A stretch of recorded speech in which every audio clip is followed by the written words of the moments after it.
Welcome to Beyond the Bottom Line. Good evening. This evening we're going to be talking about mentoring and aging. And I have today my guest, Debbie Heiser. She's an absolute expert on this. She's the founder and CEO of the Mentor Project, a TEDx speaker, a researcher, author, and coach. So welcome to the show, Debbie. Thank you so much for being on. Thank you for having me on. It's a real privilege and an honor to be here. Thank you for having me.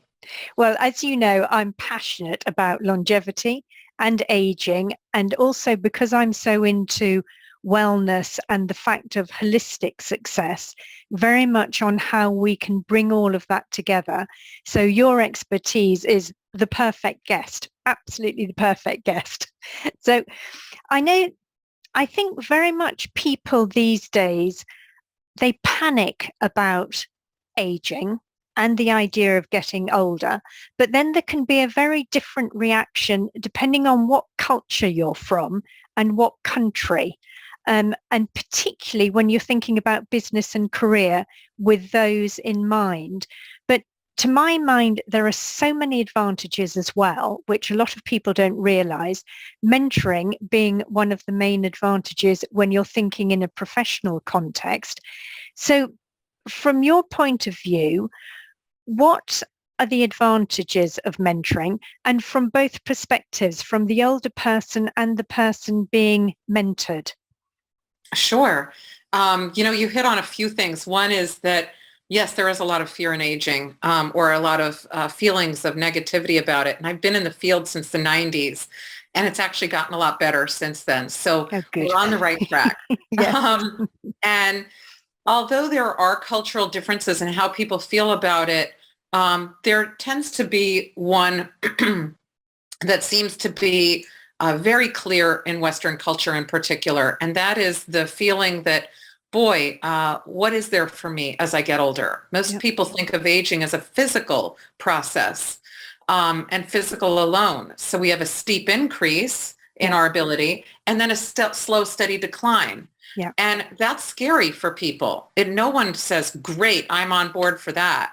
Yeah. What we don't talk about is our emotional trajectory. And that starts at the bottom and it goes up and it never declines. And that's really what we have to look forward to as we age. Yeah.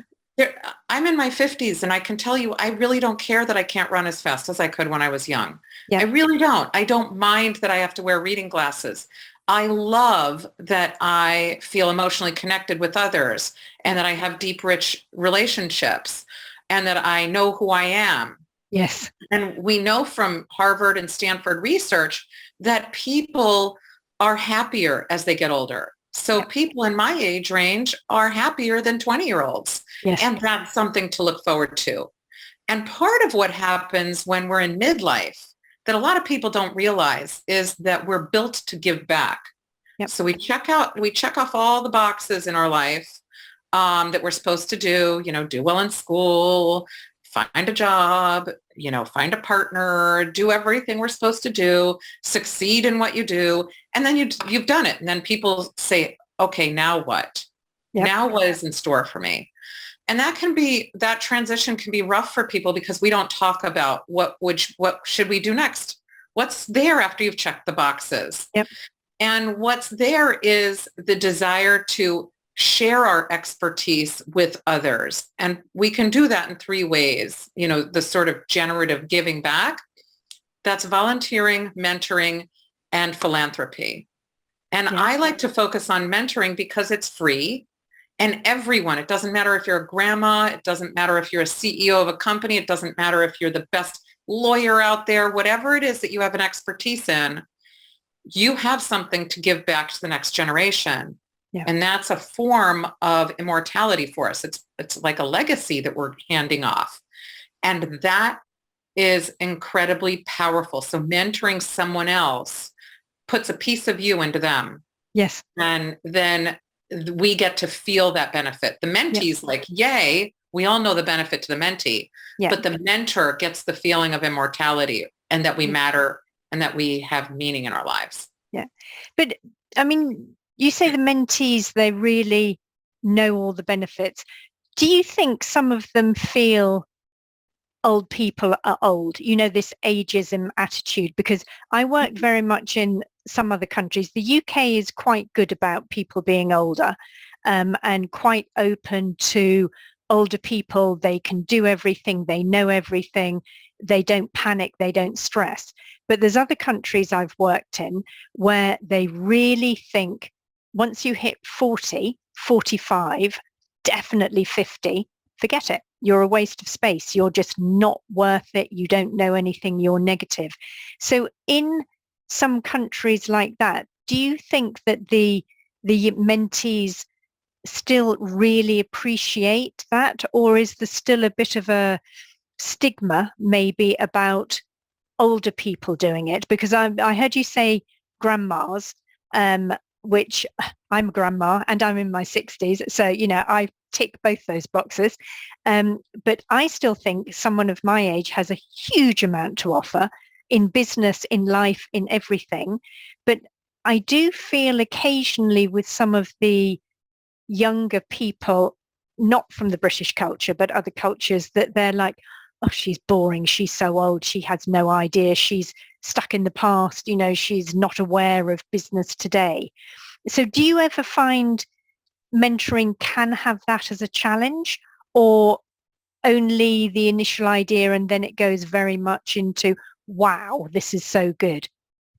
What I see is there can be a struggle for someone. Mentoring is a two-way street. Yep. A lot of people think of it as a one-way street. And those are usually the mentees who are saying, I want a mentor who's going to look like X and do Y. They're Yes. not thinking of the other person. Yep. And so there, it's the mentee who isn't where they need to be. Yes. And I focus on the mentors because there is a wide range of people who are on board for mentorship. Yep. There's never a shortage of mentees. So maybe those people who are saying, oh, you don't have anything of value to me, they're really not a mentee. Yes. They're not taking some, we can say that a person is a mentee, but if they're not taking it, yes, they're not receiving the mentorship, then they're really not a mentee. Yeah. Yeah. They're not in the not, attitude of mentoring. Yeah. Yes. Yeah. And I think that, yes, there can be certain cultures. I see it here. There's a sort of entitlement, but I don't consider those folks who are saying, I want a mentor and I want them to do X, Y, and Z for me. Yeah. That's really not a mentor that they're looking for. Yes. They're looking for, a fairy godmother, or they're looking for something that isn't a mentor. Yeah. Yeah. And that's the issue. You hit it right on the head. Yeah. Yeah. So, and I know, when I moved to France, I think I was 46, and I've lived in lots of countries. But when I moved there, I had never really come across the idea of aging, or aging in business, or the possibility that there could be a negative view. Because obviously from my culture, and I think also very much from the States, people work until they're really quite old because they want to, because they enjoy it.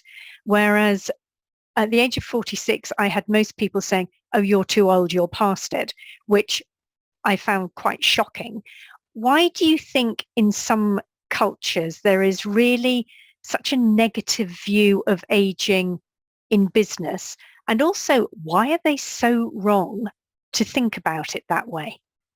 There's so many levels to this. There's the optics, that younger is better in many ways. The optics of having young people around. Yeah. It has an air of vibrancy and youth, and people like that. However, one thing is that I also think is a problem is that there's a short-term gain they're looking for. Oh, we can hire someone who's going to cost us much less in the short term.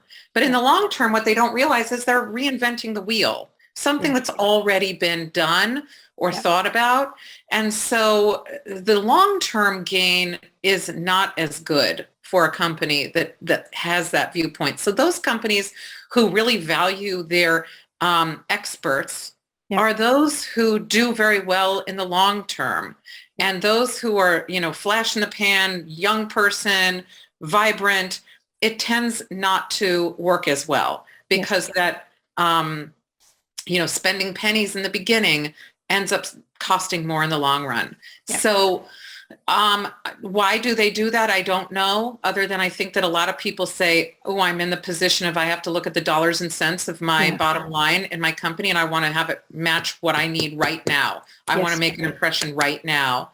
Yeah. And they don't really care or worry about the future. Yeah. So they're going too short term, basically. Yeah. They don't see the value in longer.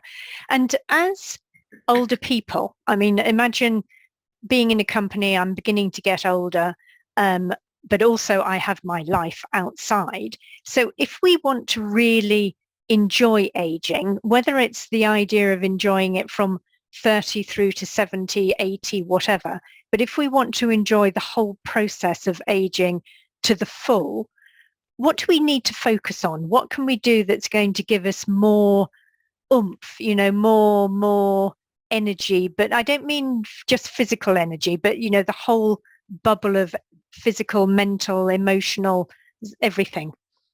The one thing that I can say and boil it all down to, if I were to say one thing, I could walk you through all of the stages and say what we should focus on in each stage. But throughout all of it, there's a thread, and that is meaningful connections.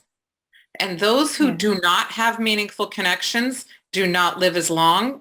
They don't have as physical healthy life, and as hearty and emotional life as those who have meaningful connections.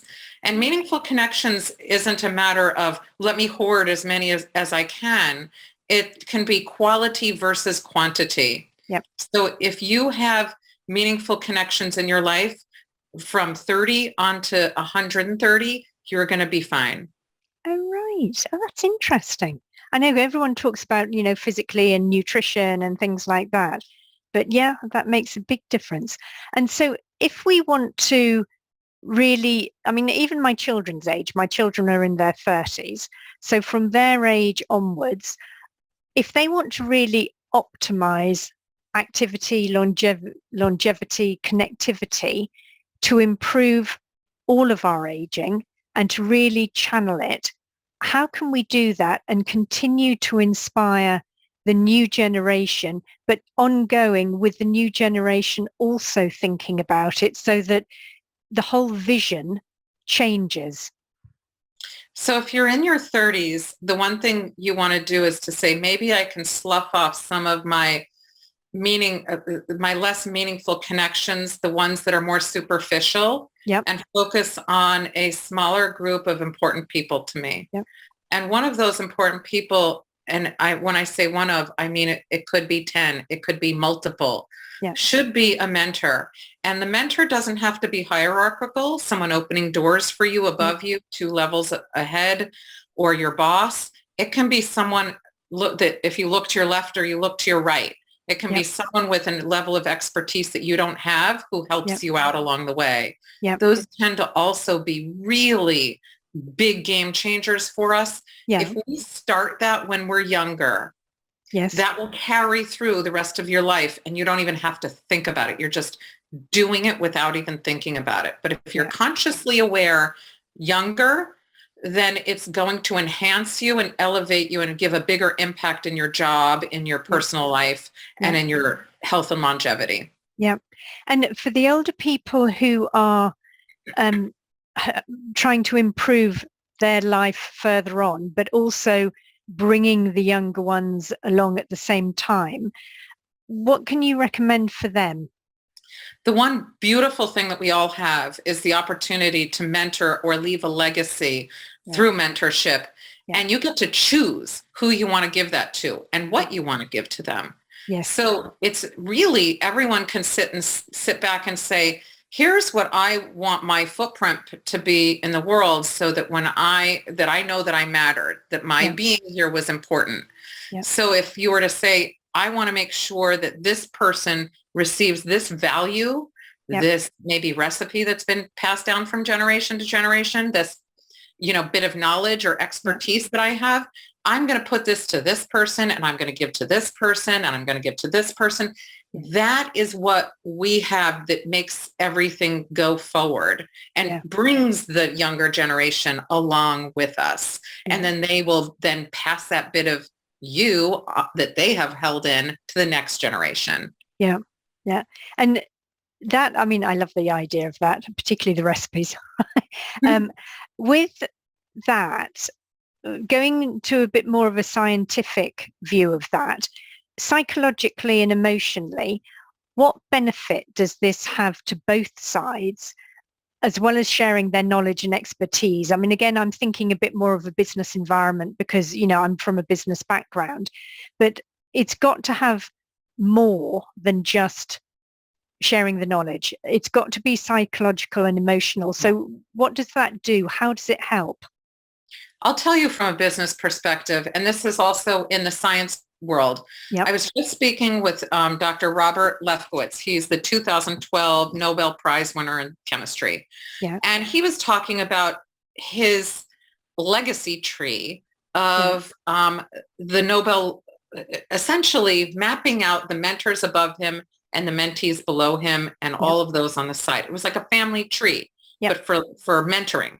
Yes. And boy, did they elevate the career of the next generation. You can see a whole hierarchy of a whole entire tree filled with lines and lines and lines of Nobel laureates. Oh, really? So if you can imagine, yes, I just put out an article in Psychology Today about it. But you can map it out. And if people do that for themselves, you're able to see how if he didn't have that mentor, he's not getting the Nobel Prize. Yep. Like that's how much it can elevate us. And if you think about business, it doesn't have to be a Nobel Prize. It can be that we do something clever and creative at work that elevates our career. It can be understanding how processes work so you know how to navigate. That makes us, if we have that component in our career, we are doing, we're really excelling and having bigger impact in our work life, big time. Okay, so if somebody wants to get into mentoring, someone who whether it's the company that thinks it would be a good idea to introduce mentoring to the company, whether it's someone who's older who thinks, I want to give back, I want to do something, or someone younger who's like, I need help. How can you get into mentoring from both sides, the mentor and the mentee?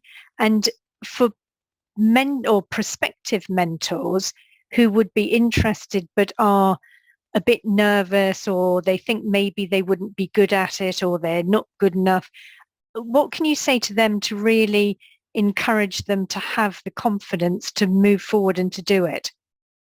I'm going to start by saying that most people are mentoring and they don't know it. Oh, really? Yeah. Yes. So first of all, it's acknowledging that you're mentoring. So I bet you've mentored today and you didn't even know it.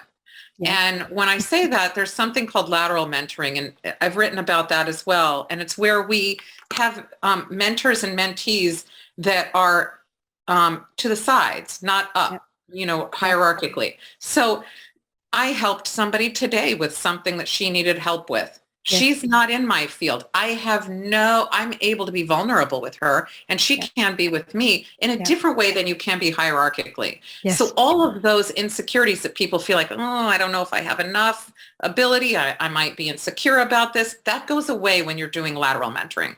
Yep. So if you see somebody that needs help, you can say, I'll help you. That's easy. Yep. We all do it all the time. We don't even think about it. Yeah. And we can also ask others for help when we need it, people who are lateral to us. So that's one way to engage immediately without thinking I have to get into a formal relationship with this. Yeah. But if you do decide that you want to get into a hierarchical relationship with someone in terms of being a mentor or a mentee, the first thing is to go to work and look around. Who is it that's doing what you'd like to be doing? Yeah. Who looks like the person you want to be? Yeah. Who's making those decisions that you say, that's the person that I resonate with? And then you can start to ask that person for advice. You don't have to say, hi, be my mentor. You can ask for some advice. There's nobody this advice was given to me by my dad when I was a little kid. He said, ask people for advice. Everyone wants to help. And those who don't are the weirdos. And so then you've just crossed that person off your list. You don't need to worry about them anymore. Go to somebody else. But people want to help in general. Yes. And then, so that's if you're a mentee that's seeking out mentorship, that you really want to elevate your career by learning a path forward. If you are someone who says, hey, I'd like to be a mentor, really what you want to do is say, what is the mark that I want to leave? Yeah. What is it that I want to have out in the world?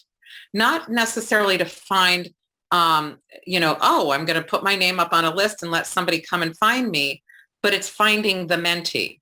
Who do I want to, who's out there, 2 levels below or somewhere else outside of the workplace, or someone who even maybe laterally, who do I want to give this information to? Yeah. If you do both of those in the mentor and the mentee direction, it's going to be meaningful. Yeah. You'll care about each other and you'll have a relationship that can last a lifetime. Yeah. Yeah. That's amazing. And the mentor project, I have to just ask you about this because we're into this topic. So tell me more about the mentor project, how it works and what it does, and whether it is just in the States or whether it's spread out in other countries, or if there's a possibility for other countries to get advice from it. Oh, sure. So no, we're everywhere. We started in 2019. Yep. Bob Cousins, who is the guy who patented how we use credit cards on the internet, and many other patents. He's the 2020 Inventor of the Year. He and I have no tech background, decided that we wanted to start the Mentor Project because it's very difficult for some people with the level of expertise that he has to connect with kids. Yep. They're not around. So we started it with a core group of people who were just really interested in the generative concept of giving back just for fun. And so we started out small, and now we're at well over 90 something mentors. And really? Our mentors, we've really grown. We have astronauts, astrophysicists. We have, you name it, lawyers, every profession you can think of pretty much that deals with science, technology, engineering, arts, math, law, business, and entrepreneurship. So our mentees are in colleges. So we partner up with universities, other after-school programs like that work with kids in cities. We work with school districts. We work one-on-one. One of our mentees has 2 patent pending. He's just a teenager in high school. Yeah. So we work one-on-one or with groups around the world. We're in, I think, 7 countries now. Oh, really? That's amazing. Yeah. And you say it started in 2019? Yeah, but I would tell you quite honestly, I've been studying this. The Mentor Project is a mentor-focused organization. Yeah. We know that the mentees will benefit, and they do. Yes. But the gratification that our mentors get is tremendous. Like I just got this card from a kid. Somebody built this for me and sent it to me, one of the kids. Like that makes me want to cry. Like I get so happy.